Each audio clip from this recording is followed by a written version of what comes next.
It's arm day. I'm here at Parent Park. We're going to try to get an arm workout in. We're going to talk about some things as far as how to get bigger arms, and we'll give some tips and show some footage of that taking place, of me trying to do some different workouts and give some advice concerning how to get bigger arms. So thank you for watching. Stay tuned. So I didn't anticipate the difficulty of carrying a 40-pound dumbbell for about half a mile. I got it here. I brought my dumbbell because I'm going to use it to show you guys some combination workouts with pull-ups and dumbbells. And about a quarter mile into carrying it, I was quickly regretting it. But we got it here. We just got to take it back now whenever we're done. So we'll see what happens.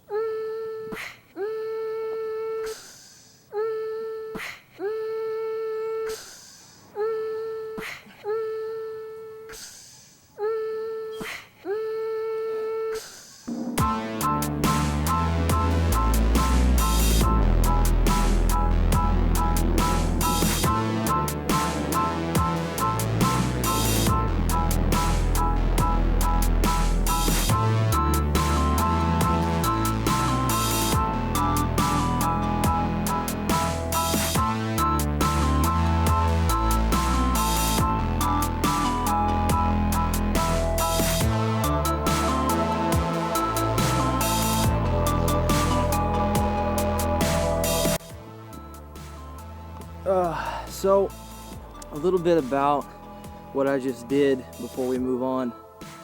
A lot of times when it comes to your arms, in my opinion actually, more so with your arms than any other part of your body, even though it does apply to any part of your body, you really want to get hypertrophy. And so in a nutshell, you want to cut down into that muscle by doing workouts till failure, or at least right up before failure. And what I used to do back in the day was 4 times a week I would do 100 pull-ups, and that was my arm workout. And pull-ups actually, or well in this case chin-ups, they are a big help in getting stronger. So in terms of just overall strength, pull-ups are a great option. However, you don't want to exclusively do them though for size, because they're not very isolating in terms of like just isolating your biceps. So you want to couple something with them. And so you can do what is called burnout, and that might be a slang term for it, but basically as soon as you get done doing pull-ups, so you rack out your pull-ups or chin-ups, you hit curls and go till right up until or to failure. That way you really just fry into those arms. Like I'm feeling it right now in my biceps. I'm real sore from those last sets that I just did. So you want to cut into your arms. You want to do high volume whenever you're training. You want to make sure you can get in as much as you can. You don't necessarily want to go real heavy on your arms unless you're just trying to build strength. But you know, if you're trying to get bigger, then you want to actually use fairly low weights. I'm probably going to take a little bit of weight off of the dumbbell that I'm using, but use fairly low weights and hit higher reps. So this next set that I'll do, I might bust out like a set of 10 pull-ups or chin-ups, and then maybe see if I can hit 8 to 12 on the dumbbells, just to kind of see how hard and how intensely I can fry my arms to get that good pump. So whenever it comes to getting bigger arms, you want lower weight, high volume, high reps, and try to get that pump the best you can. Just wanted to talk a little bit about the targets that you should hit in terms of trying to get bigger arms. Now, you've got your biceps, which is what most people kind of think when they hear the word, you know, arms, they think of biceps. And so you've got those, yes, but that's not all. You also have your triceps. Now, there's a bunch of muscles in your arm, and I don't want to pretend like I know them all, but there is a certain level of logic, I guess, that plays into the word bicep and tricep. The word bicep, bi meaning 2, tricep, tri meaning 3. So I'm about to drop this weight, by the way, but I'm going to have to switch hands. But anyway, you've got your biceps, which are two muscles predominantly. So you've got two muscles there, and that's only 2 out of the 5 that are generally considered to make up what we would call our arms. So if you only work biceps, you're not even reaching half of the muscles that you should be targeting.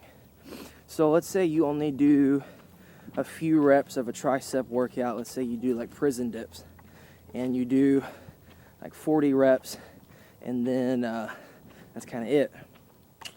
It's not the greatest, because you need to hit all 5 of those main muscles.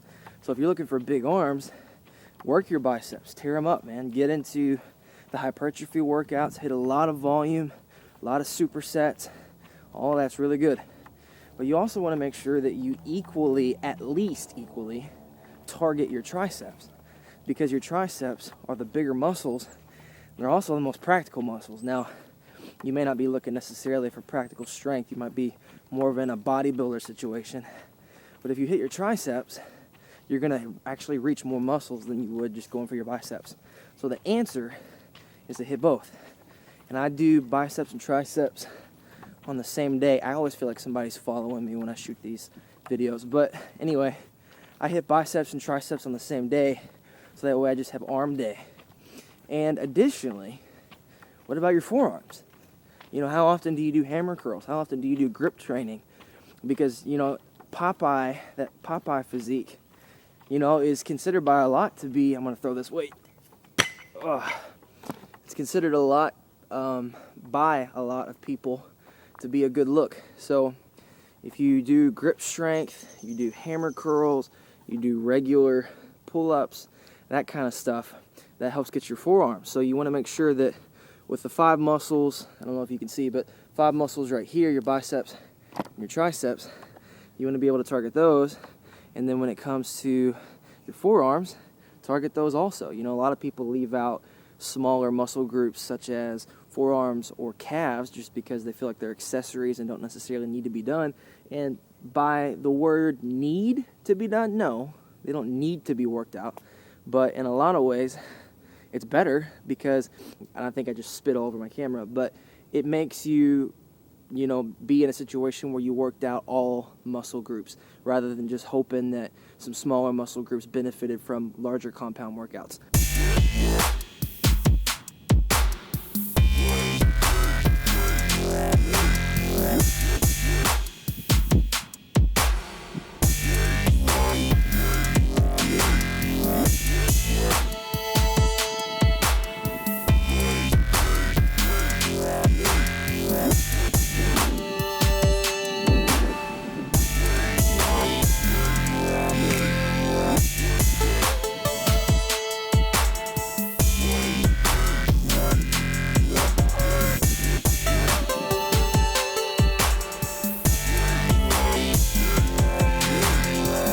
Okay, I have no idea if this is centered, and I think the camera looks like it's off balance, but we're just gonna go with it. So when it comes to your tricep workouts, you want to add in different exercises so that way you hit your triceps in a different way. For instance, if you do things like full extensions, then a lot of times you'll hit this part of your tricep, this upper region. If you do smaller movements, maybe like if you do a skull crusher but not fully extend, and I'm not flexing in this camera, I'm just for like informational purposes, you've got this part, and you would hit this muscle group right behind your elbow, just right behind and above your elbow. And so you can do smaller workouts, smaller movements rather, and that would be, you know, working right above your elbow. And then full extensions like prison dips or regular dips even that would hit, you know, a full extension range of movement, then you would hit up higher. And then if you do smaller movements, you know, with less range of motion, you might kind of hammer out a little bit right above your elbow. And so, you know, I don't work out to try to impress anybody, if that makes sense. But I do try to, you know, look the best that I can, you know, because I want to be the best that I can be. So let's say you're trying to be in the same boat, you're trying to hit as many muscle groups as you can, like you're into bodybuilding or something like that, then I would definitely recommend do a bunch of different exercises, because that'll hit you in different ways, and it will just kind of grow you in as many ways as possible. And I'm sure that's the goal. You want to be the best you can be, and that's part of the mission at Whole Health, is being, you know, the absolute best that we can be, the healthiest that we can be, the fittest that we can be, the best nutrition, all of that, even spiritually. Then you have to, you know, do everything you can. And so if you're going to try to hit, you know, a muscle group and try to really, really give it a good pump, then you want to hit as many different workouts. So you've seen me just now hit the triceps by doing the prison dips, and then you saw me over there doing, I would just call them, I don't even know what those are called. I think it's like an overhead push. I don't know, man. I should know, but I just it's a tricep overhead workout that I do. It's comfortable, and I like doing it. So yeah, go out there and work your triceps. I have officially decided that I am not bringing a dumbbell here anymore. I just carried a 40-pound dumbbell right around 1 mile. And honestly, that was a workout in and of itself. I'm not even joking, that was insane. Maybe I'm just weak, but carrying the dumbbell, mile round trip, and then working out right in between a half mile and then a half mile, I do not know what I was thinking. Alright, so we just finished up the workout. Those last clips of me running were pretty lame because I have absolutely zero running skills at the moment. I've run before, or I've ran before, I don't know how you would say that, but I'm not into it as much lately, and so my cardio is not really what it needs to be. My cardio, as far as my breathing, is fine, but like when it comes to actually running endurance, that's not me. Anyway, we just finished up the workout, and I just wanted to talk a little bit about filming. When it comes to, you know, filming your workouts and trying to make a YouTube channel, right now I have like no subscribers, but I'm working on it. And what kind of is interesting to me is some of the quality that's produced on YouTube and the differences between the quality of some YouTubers who have nicer, better videos versus those who don't have as fancy of a video, but they still have millions of subscribers and views. So what I learned is to just hit record, just start. And I started out with my phone. Actually, I have it right here. I just started out using my phone, and it was all right. You know, I was making videos, but you know, I ended up buying another camera, and it's actually the Zoom Q2N 4K. I like it, but now I'm using this Yi 4K Plus action camera that is significantly better than either of the two options that I just mentioned. But basically, you know, I was able to upgrade my equipment, but regardless of what equipment you have, just start filming. You know, I have a workout schedule that I do anyway, and so all I'm doing now is just filming what I would be normally doing. And so it's really not that hard. This setup that I have right now, I'll try to take a video of it while I'm you know, shooting this with my phone, so that way you can see what I have. But I basically just have a small little tripod, the camera, and then my earphones and my cell phone, so that way I can listen to music while I'm working out. And so it's a really easy, really simple setup. I'm not even using an external mic. I have a little power brick that I attach to my tripod with some Velcro in case my camera starts running low, and you know, I'm able to use that. But honestly, it's not a complicated setup, and I'm just filming what I would normally be doing even if I didn't have a YouTube channel. And so it makes it super simple. So at least when it comes to working out and having a fitness channel that you're trying to start, just press record, because it's not that much extra effort on top of what you're already doing. And you may never grow. Let's say that I never grow my channel, which I will.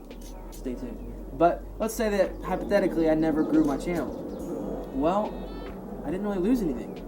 You know, I bought a little bit of equipment, so I put a little bit of money into it. There's plane flying over me right now, but you didn't really lose anything if you tried and failed. But let's say that you tried and you ended up, getting a couple 100,000 subscribers. You start making money and having some revenue from YouTube. Well, you just filmed what you were already doing.